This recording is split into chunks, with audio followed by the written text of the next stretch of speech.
Gracias. Muchas gracias. Muchas gracias, muchas gracias. Muchas gracias a la Universidad Externado por invitarme a volver a mi casa. Siempre es un gusto volver a esta que es mi casa y además poder compartir con ustedes una visión de lo que creemos o creo que podemos construir como generación de la paz, de por qué estamos en este empeño.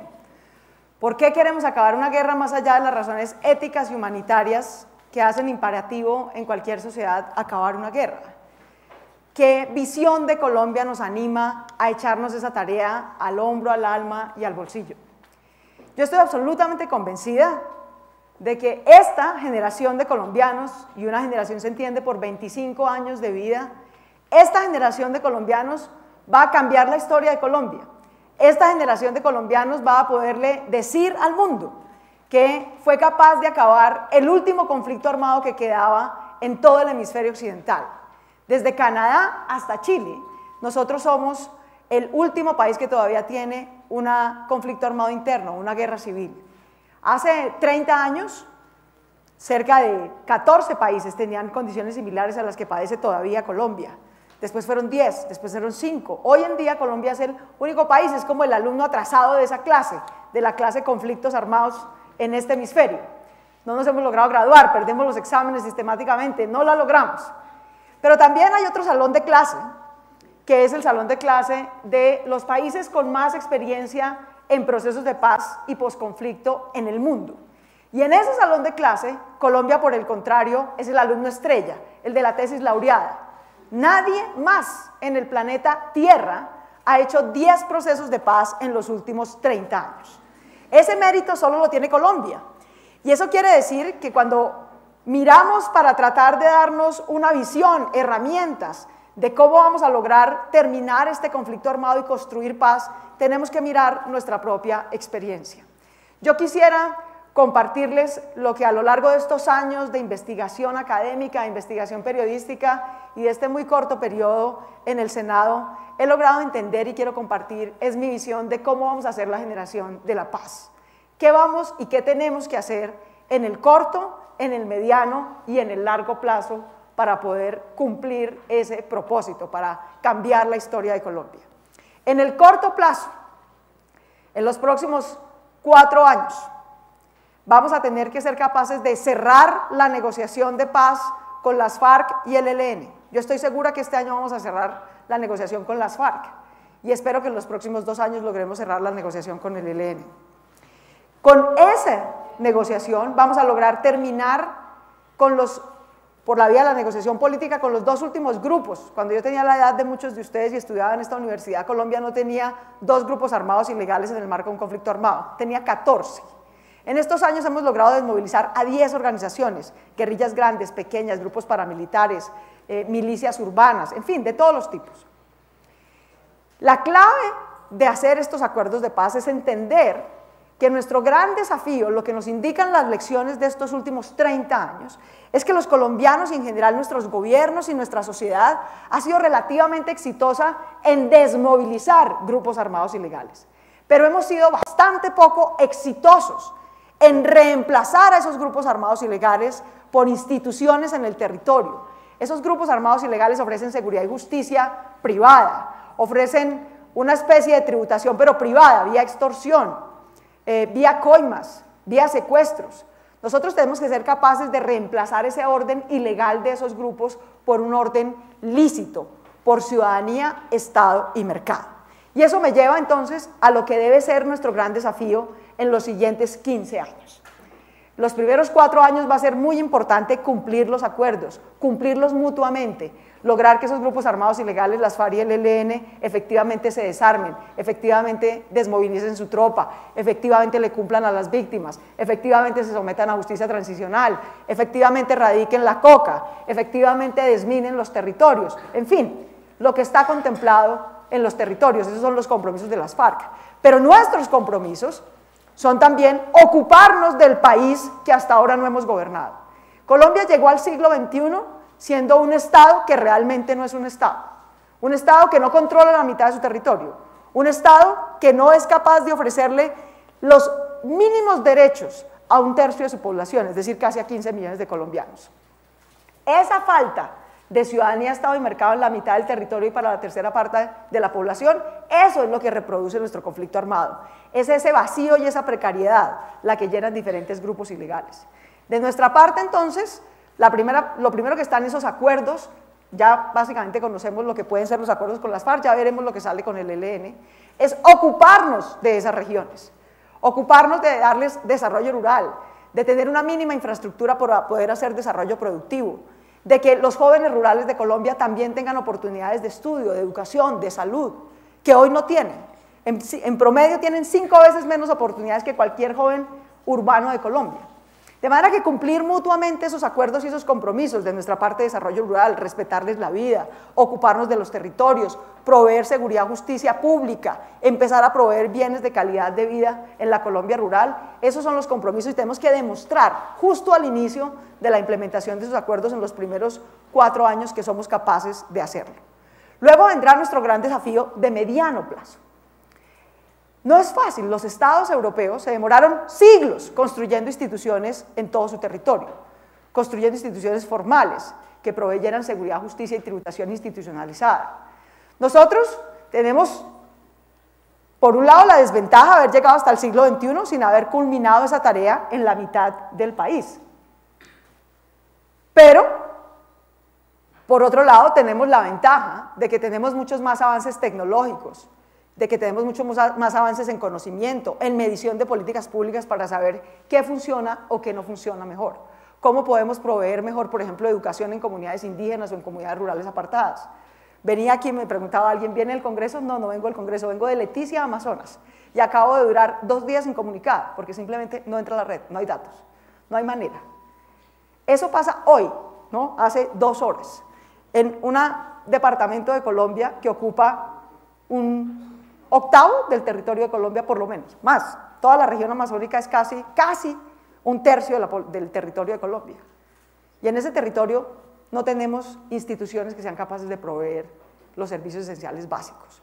De manera que nuestro gran desafío en esos siguientes 10 a 15 años va a ser tener que construir esas instituciones de ciudadanía, de Estado y de mercado. Y déjenme decirles por un minuto a qué me refiero con ciudadanía. El orden importa aquí. Son los ciudadanos, no leyes acá en el Congreso, las que construyen instituciones en los territorios. Lo primero que se necesita, y por eso es tan importante acabar la guerra, hacer bien la primera parte, para poder proveer esas instituciones en los territorios de Colombia que no las tienen, es tener ciudadanos que las demanden, que sean capaces de organizarse, de votar libremente, que puedan movilizarse, exigir sus derechos. Es una oferta y demanda de derechos políticos y de derechos económicos y de inclusión social que la gente tiene que exigir. Pero en la mitad de una balacera, mis apreciados amigos, nadie es ciudadano. Lo primero que mata a una guerra es la ciudadanía. Aun si uno sobrevive, lo primero que le mata a una guerra es la ciudadanía.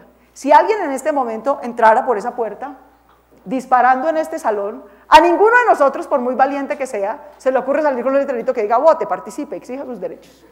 No, todos nosotros estaríamos debajo de esas sillas, muertos del miedo, muertos del pánico, no hablaríamos, reduciríamos nuestras demandas, nos someteríamos más o menos a las que sintamos son las prioridades y exigencias de quien tiene capacidad de coacción sobre nuestra vida. Bueno, así viven 15 millones de colombianos que padecen esta guerra, en particular 10 millones de colombianos rurales. Es imposible que sean ciudadanos, que se movilicen, etc. Pero en la medida en que la coacción armada y el conflicto baja, la ciudadanía florece. Y esto no es un postulado dogmático de la ciencia política, esto es un hecho que Colombia ha visto en este último año que hemos tenido cese al fuego bilateral con las FARC, donde ha habido paros ciudadanos, pacíficos, sin un solo muerto, donde los ciudadanos organizados fueron capaces de sentar al gobierno central a que le cumplieran sus derechos. Este año, en Putumayo, en Cauca, en Chocó. ¿Por qué? Porque los ciudadanos del Chocó de repente descubrieron este año que son pobres y están abandonados. ¿No se han dado cuenta antes? No, porque pueden, mis caros.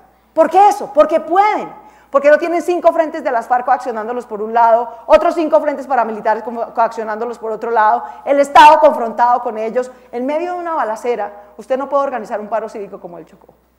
El riesgo de que usted pierda la vida, de que los líderes sean intimidados, de que no se puedan movilizar, de que las demandas sean filtradas por los intereses de los armados, es absoluto. Esas son las implicaciones, por eso es que la guerra inhibe la ciudadanía, y que se acabe la guerra y se acabe la balacera permite que florezca la ciudadanía, que la gente salga siguiendo lo que estaba diciendo ahorita, como si nosotros estuviéramos debajo de esas sillas y saliéramos y digamos, a ver, un momento, primero, ¿qué nos pasó aquí? ¿Cómo volvemos a organizar este territorio? No tenemos agua, ¿cómo la vamos a conseguir? Nuestros niños no están yendo al colegio, ¿cómo podemos exigir esto? Y empezar a hacer acción colectiva para exigirla. Es esa exigencia de 15 millones de colombianos que básicamente nos van a decir a los otros 30 millones de colombianos que vivimos fundamentalmente en ciudades y con mejores instituciones, nos van a decir, ¿sabe qué? Me cansé de vivir sin Estado. Nosotros también somos colombianos que tenemos derecho al Estado, tenemos derecho a instituciones, tenemos derecho a servicios públicos, tenemos derecho a bienes públicos y vamos a tener que concertar entre esa Colombia urbana y rural, darnos mutuamente esos derechos. Y ese proceso político es el que va a permitir que se construyan y demanden ciudadanías, que se hagan reformas tributarias para invertir en esas regiones. Y en la medida en que baje el conflicto, se organice mejor la gente, se comprometa la inversión pública en esos territorios, entonces va a haber garantías para que quien quiera ser empresario pueda ser empresario. Ninguno de nosotros, y por eso el orden importa, insisto, la ciudadanía va a demandar las instituciones, y en la medida en que haya Estado, va a poder haber mercado. Ninguno de nosotros, por mayor buen corazón que tenga, si se gana el baloto mañana, se va a ir a invertirlo en una iniciativa privada, en un sitio en el que lo pueden expropiar de facto las FARC o las BACRIM. Si no hay Estado que le garantice a uno los derechos de propiedad, unas mínimas condiciones para tener el capital humano, el capital físico que necesita para desarrollar una iniciativa, no va a haber mercado. Por eso digo que el orden importa, que aquí tenemos que animar a los jóvenes, a las mujeres, a esta nueva generación a que se apropie de la política, en la Colombia rural, en la Colombia urbana, para que esas dos Colombias se encuentren y logren desarrollar mejores instituciones en los territorios, institucionalizar, proveer bienes públicos y que tener acceso al Estado y tener derecho a los derechos deje de ser un privilegio de unos cuantos en Colombia. Ahora bien, si lográramos hacer bien esa tarea, y tenemos las herramientas para lograrlo hacer, el conocimiento, esta es la generación de Colombia mejor educada en los 200 años que ha tenido Colombia, por razones evolutivas obvias. Hoy Colombia es un país mucho más rico que hace 30 años. Hoy tenemos mejores herramientas tecnológicas, de comunicación, redes sociales, capacidad de interactuar. Aquí nos hemos encontrado sobre la carrera séptima, en los últimos meses, víctimas de todas las regiones y ciudadanos y jóvenes, muchos de esta universidad y de muchas otras, diciendo, sabemos que somos una sola Colombia y la vamos a construir. De manera que herramientas hay, decisión hay. Esta guerra se va a acabar no porque vayamos a firmar un acuerdo. Esta guerra se va a acabar porque las generaciones que padecen esta guerra nos han dejado saber claramente que no están dispuestos a seguir viviendo en ella. Por esa razón fundamental creo que este proceso de construcción de ciudadanía, Estado y mercado, en esa mitad de Colombia que no lo tiene, en esa tercera parte de población que no lo tiene, es posible. ¿Para qué? En últimas, no construimos Estado para darle gusto a Weber, ni para cumplir los postulados de la ciencia política. Tenemos un propósito, algo que nos inspira. ¿Qué nos inspira a pararnos cada día? A procurar, a ir, a votar, a aliarnos, a salir, a acompañar las marchas, a ir al campamento por la paz. Bueno, no lo hacemos con mucho gusto, pero tenemos que pagar impuestos, tenemos que vigilar que no se los roben para que se puedan invertir bien en esos bienes públicos que se necesitan. En últimas, ¿para qué estamos haciendo esto? ¿Cuál es nuestro propósito? ¿Cómo vamos a saber que lo logramos o no lo logramos? Y yo creo que la gran meta de largo plazo, es decir, lo que esta generación en estos 25 años le va a dejar a la siguiente generación de colombianos, es una Colombia en la que se invierta la lotería de la cuna en la que vivimos hoy. Colombia es hoy un país en el que el 70% de lo que somos, de la razón por la que estamos aquí sentados, depende de tres razones estructurales que no dependen de nosotros. No dependen del mérito ni de nuestras decisiones en la vida. ¿Ustedes creen que estamos aquí sentados? Yo creía que había llegado a esta universidad porque era muy inteligente y muy disciplinada. No. En el 70% dependió de tres cosas que no dependían de mí. ¿De dónde nací? Del nivel educativo de mi madre especialmente, y del origen étnico de mis padres. Esas tres condiciones determinan en un 70% las posibilidades de calidad de vida y desarrollo que va a tener un colombiano hoy al nacer. Es decir, dependemos de la lotería de la cuna. Yo estoy aquí parada porque nací en Bogotá, la región más institucionalizada de Colombia. Porque mi madre, que venía de una familia que emigró del mundo rural humilde, Fue la primera mujer en su familia en acceder a educación superior. Se formó como maestra en una escuela normal y años después logró estudiar para formalizar su título de maestra. Eso, y que mi madre es mestiza, blanca, determinó en un 70% la probabilidad que yo pueda estar hoy parada aquí. No fue lo que yo hice, ni las horas que dediqué, ni la disciplina que tuve. Eso influyó solamente un 30%. La Claudia López, que nació en Quibdó, de una madre afro, que no pudo terminar primaria, tiene de entrada, solo por eso, 70% menos de oportunidades de estar parada aquí. Esa es la Colombia que nos proponemos dejar atrás. Esa es la Colombia que nos proponemos no entregarle a la siguiente generación de colombianos. La siguiente generación de colombianos, gracias a este esfuerzo, terminar la guerra, construir paz, construir instituciones, construir ciudadanía, Estado, mercado, integrar esa Colombia urbana y rural, es una Colombia en la que vamos a invertir esa lotería de la cuna. En 25 años la siguiente generación de colombianos tiene que lograr que el 70% de lo que somos en la vida, lo que logramos o no logramos, dependa de nuestro propio esfuerzo, de nuestras decisiones, de nuestro mérito, de nuestra disciplina. Y solo estemos atados a un 30% de condiciones que no manejamos. Tenemos que lograr que en Colombia no dependamos de dónde nazcamos, sino que en 30 años nacer en La Guajira o nacer en Bogotá para efectos de tener seguridad, justicia, educación, salud, acceso básico a servicios, sea prácticamente irrelevante. Eso es lo que esta generación tiene que proponerse. Eso es lo que significa proponerse ser la generación de la paz. Eso es lo que nos debe inspirar cada día a terminar esta guerra y construir un país mejor. Eso es lo que nos debe comprometer a ejercer nuestros derechos. Los que sí tenemos voz, los que no estamos en la mitad de una balacera. Tenemos que echarnos al hombro, al alma y al bolsillo a los colombianos que necesitan de nuestro apoyo, de nuestro liderazgo, de nuestro conocimiento, de nuestra formación profesional, para unir a esas dos Colombias. Unir a la Colombia rural y urbana, desarrollarnos, dejar de ser una Colombia en el siglo XIX y otra en el siglo XXI. Eso es lo que vamos a dejarle como herencia de esta generación a la siguiente generación de colombianos. Eso es lo que la historia reivindicará y nos dirá que gracias a ese logro pudimos ser la generación de la paz. Muchas gracias.